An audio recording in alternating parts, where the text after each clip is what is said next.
હા, ગઈકાલે જે ભુજ તાલુકાના કુકમા ખાતે જે બોરવેલમાં એક વ્યક્તિ પડી ગયો હતો, તેની જાણ પોલીસને સાંજે 6:30 વાગે થઈ.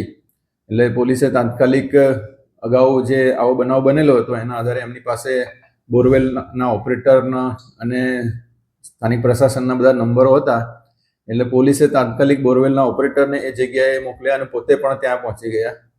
અને મીનવાઇલ પોલીસ કંટ્રોલ રૂમ દ્વારા ઉપરી અધિકારીઓને, મામલતદારશ્રીને, ફાયર બ્રિગેડને, મેડિકલને દરેકને જાણ કરી હતી.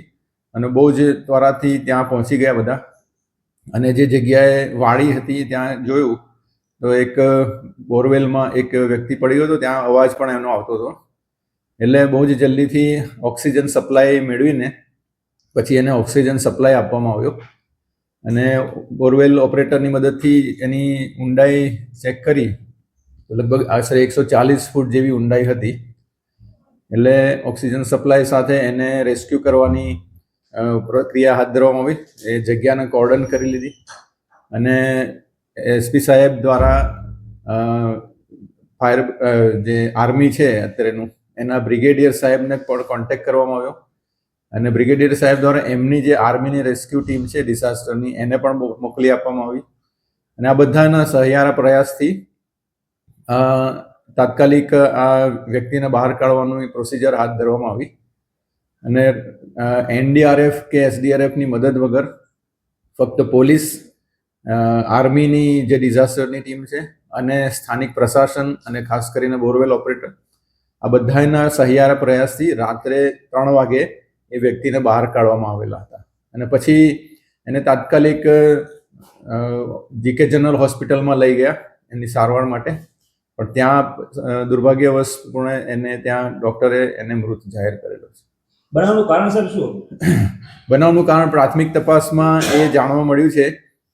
અમારું પહેલું પ્રાયોરિટી એને સેફલી બહાર કાઢવાનો હતો, પણ સાથે સાથે પેરેલલી અમે તપાસ કરી તો આ જે મરણ જનાર છે એ રુસ્તમ શેખ છે, ઝારખંડનો રહેવાસી છે અને અહીંયા મજૂરી કરવા માટે આવેલો છે. અને એને મોંઘો મોબાઈલ ભાડે જ લેવો હતો. એટલે એને એ બાબતે એના પપ્પા સાથે વાત થઈ હતી ત્યાં. અને એમાં ના પાડી હશે કે કંઈ શું કીધું હશે, પણ આ બહુ ગુસ્સે થઈ ગયેલો અને એણે પછી મોબાઈલ પછાડીને ફેંકી દીધેલો, તોડી નાખ્યો હતો. અને પછી આ બોરવેલમાં પડ્યો એવી ખબર પડી.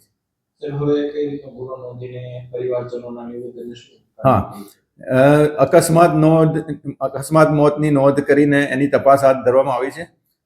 મરણ જનારનું PM થઈ ગયું છે. અને એની સાથે એનો ભાઈ છે મિખાઈલ કરીને, એ પણ એની સાથે નોકરી અહીંયા જ હતો. એટલે એને પણ એની ડેડ બોડી આપી છે. એ લોકો એને લઈને ઝારખંડ જવા રવાના થયા છે. અને આ દિશામાં હવે વધારે તપાસ પદ્ધર પોલીસ સ્ટેશન દ્વારા હાથ ધરવામાં આવે છે.